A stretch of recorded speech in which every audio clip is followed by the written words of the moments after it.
be upon you. This is Brother Salih, once again representing the Zep Tepe Institute. And here I am again in Dunley Park on a beautiful morning. I'm out here today, right, to make another little clip and to share some more information with you.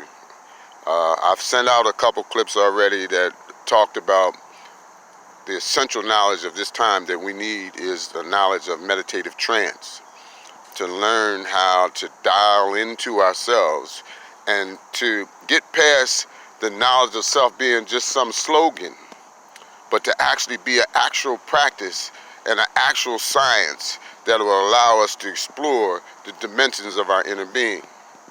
Now, what I want to talk about a little bit this morning is our responsibility. It says it is the duty of the civilized person to help civilize the people that surround them. And in ancient Egypt, they said that it was the duty of every civilized person to establish Ma'at and to drive out what they called Isfet, as it was in the first time, or Zep Tepe. That's where I get the name from my agency. I say that I represent the Zep Tepe Institute because that's what it's about. It's about trying to help people understand the process of civilization. Now, if anybody out there that sees this tape knows me, they know that I've spent the majority of my life in prison because I was a savage. I didn't have control over myself. And when you look around, you can see people, they're under stress, they're under tension, they're under duress all the time. And when they're in this condition, they're steady releasing cortisone, the hormone, the stress hormone into the body, and it's shortening their life, but it's doing something else. You have three developmental aspects to your brain. The R complex, which is the brain stem, and what they also call the reptilian brain.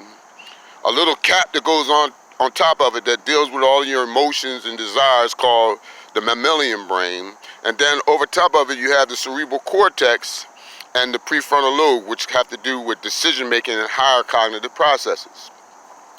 Stress ignites the fight-flight response.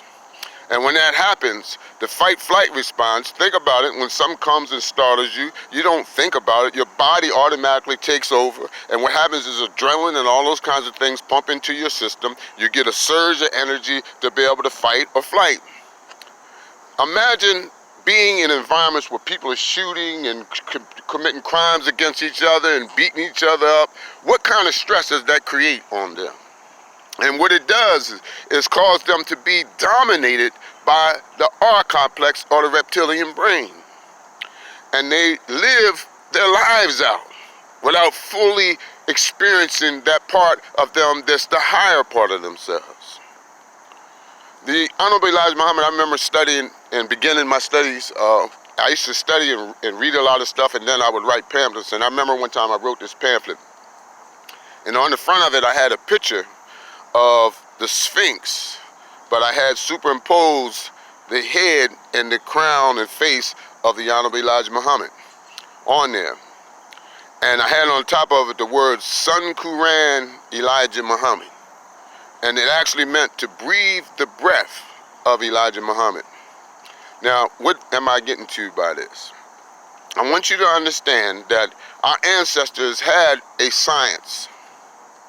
And this science was about causing the evolution of the human being and to bring us into the realm where we can use more than the little 10% of our brain that we're using right now. They call it actually I got it written down. They call it Min Ab Im Ankh Im Ma'at. That was the name of it. And this particular practice was about learning that whenever you felt stress in your being in any way, that you would then begin to use a form of breath called diaphragmatic breathing and slow your breathing down. And you'll feel calm and relaxed and at peace. This is the sense of well-being. This is the thing that all the religions are trying to teach you about, the thing called peace or salam. The image of Elijah Muhammad on the Sphinx, if you ever look, you see a dog, those of you that got animals, when the dog is sitting there, he's panting. He is in a beast. He's a beast. He's an animal, and he's operating over instincts. The average person breathes about 18 breaths a minute, and when we're in that state, we're in a beast state. This means that the thing that's dominant in our life is the R complex. That's why we don't have no problem killing each other. That's why we don't have no problem hurting each other. That's why we don't have no problem lying to each other, because the beast in us is in control. And the key to civilization is to begin to elevate our consciousness. Now, the way that we elevate our consciousness is to begin to practice slowing down our breath and learning how to breathe to bring in more oxygen than we normally would, instead of having shallow breaths up in the chest, but learn how to breathe from the diaphragm. And as we learn to do this and practice it on a daily basis, whenever you feel this, you'll find your whole being will be able to calm down. This is what the symbol of the animal body with the head on top of it represents. Because your consciousness can be used to raise you up from a condition of being an animal. The Honorable Elijah Muhammad used to say that wrong thoughts go against the grain of the brain. And I remember I used to find that fascinating, and I knew that inherently, I knew it was correct, but I didn't quite understand how. Well, the truth is that when we have wrong thoughts, and when we're in a beast state and we're all stressed out, we give over ourselves to a part of our consciousness that's called deceptive in consciousness. Deceptive intelligence. This part of us is what's dominating the world. Those of you that are students of the Honorable Elijah Muhammad know that when Yaqub created what we call devil, he made him from that part of ourselves, the weaker germ. And that part of us is what is ruling now, the deceptive intelligence, the tricks, the lies, the deceptions. Reality comes to those who can bring themselves down into the state of consciousness, or up into the state of consciousness rather, where they can see through those kinds of things. They can see through deceptions, they can see through lies, and they can have a perception that is really on the level of what you might call psychic. Minab, the practice of learning how to diaphragmatically breathe and bring our breath down, is going to be key, because when these times come, and they're coming, you'll know what to do.